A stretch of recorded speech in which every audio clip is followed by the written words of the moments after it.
Hello YouTube, this is my 100th video, so 100. Yes, this is my 100th video, and in this video I am going to give back. I want to reply to some comments, some really sweet comments, and I'm only going to radiate some positivity from this video. I don't want to respond to haters because why should I spend the time and energy to do that when I can spend my time and energy responding to people that support me? So keep watching and your comment might be there in this video. So before we get in the comments, I need to talk about two products, one of which I already featured on my earlier videos, which is the Liqui Moly fuel system cleaner and HP Petrol Plus. Let's talk about the Liqui Moly first. I used it during my fuel efficiency test with the RS200, and I got 40 kmpl on the RS200. I don't think this has anything to do with it, but I do think that this is going to play a big role in preventive maintenance, especially inside the engine, the fuel injectors. It's going to keep it clean. Sometimes, I'm not going to say all petrol pumps, but sometimes some petrol pumps, they have slightly adulterated fuel, and I think this would take care of that. I would recommend this once a year because it's quite expensive also, and it is also 80 ml for 13 liters. So if you have maybe a Duke 390 or you have any bike which has about 10 to 13 liters of fuel capacity, this whole bottle will go into it. And if you don't use your bike as often, or you're just going to your full tank gets done within a week, I think over 1 week this will do a lot of cleaning. But once a year, I think this would do its job very well.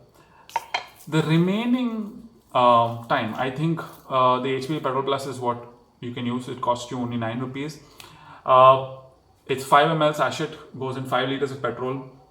So what you can do is do this once every month. So you can do this for 11 months, and on the 12th month you use the Liqui Moly. A very important thing to note is that these additives are obviously liquid based. They mix into your fuel. So ultimately they cannot clean very hard carbon deposits, something that's so hard over the years, they can't clean it.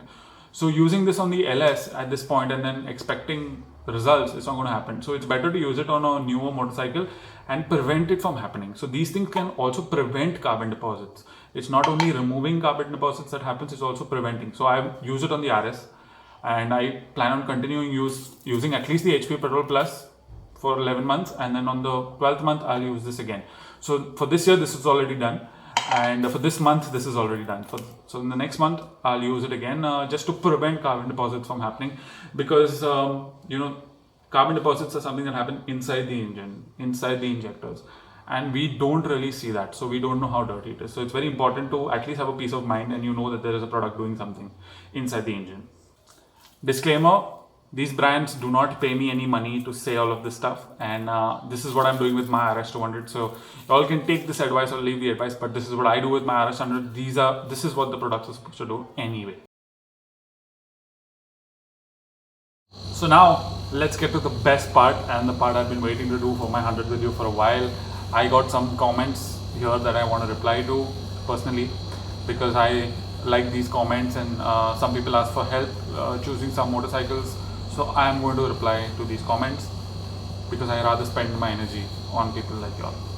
So first comment is by Eric. I don't know what your surname is, but Eric has been a very consistent viewer of my channel.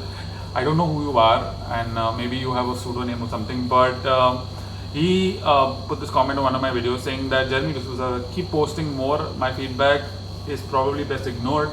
You're doing great. All the best. Thank you for this comment, and thank you for your comments over so many videos.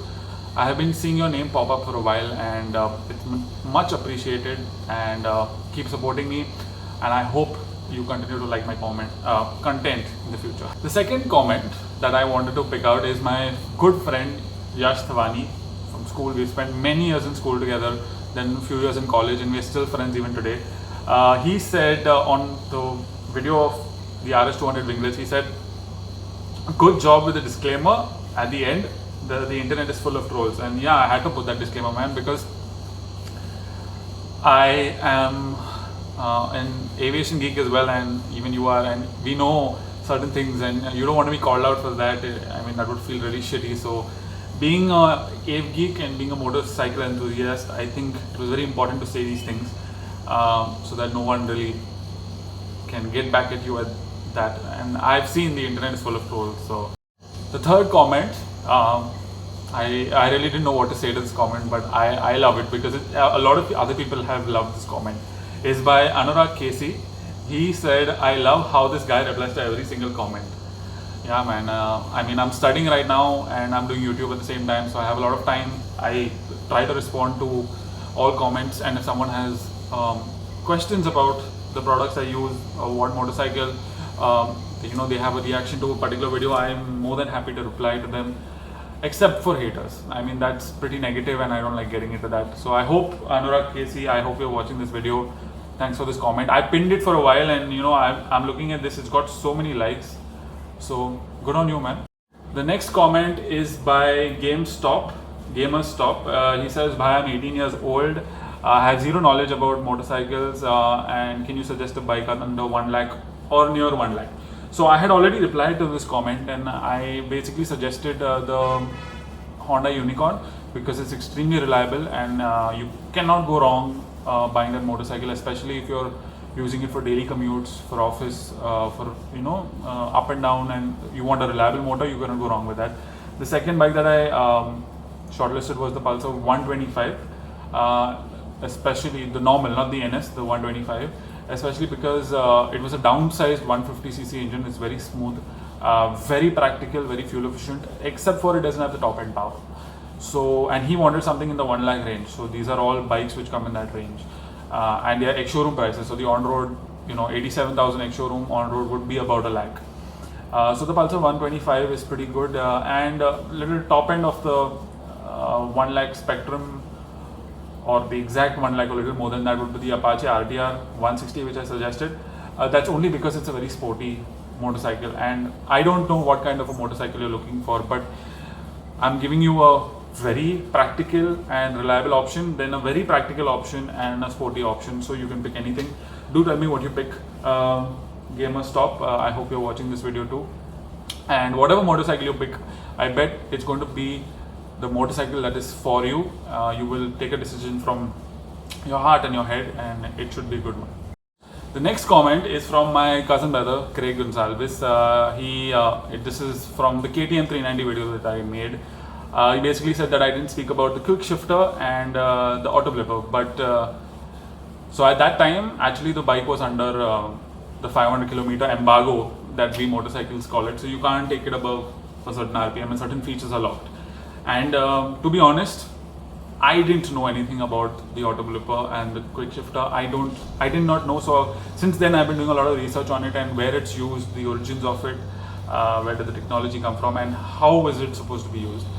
Still, I haven't used it because you have to be really, like, I know how to ride a bike and I'll ride any bike, but a particular feature, I don't want to screw the bike up.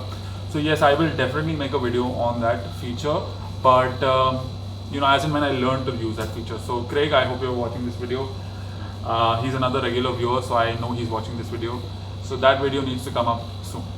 So that's all, guys, for the 100th video. I just wanted to call out some people who have been supporting since the beginning.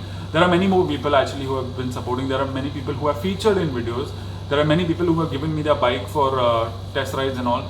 And obviously I haven't taken their names in this video, but they know who they are because their bikes are on my channel, their faces are on my channel.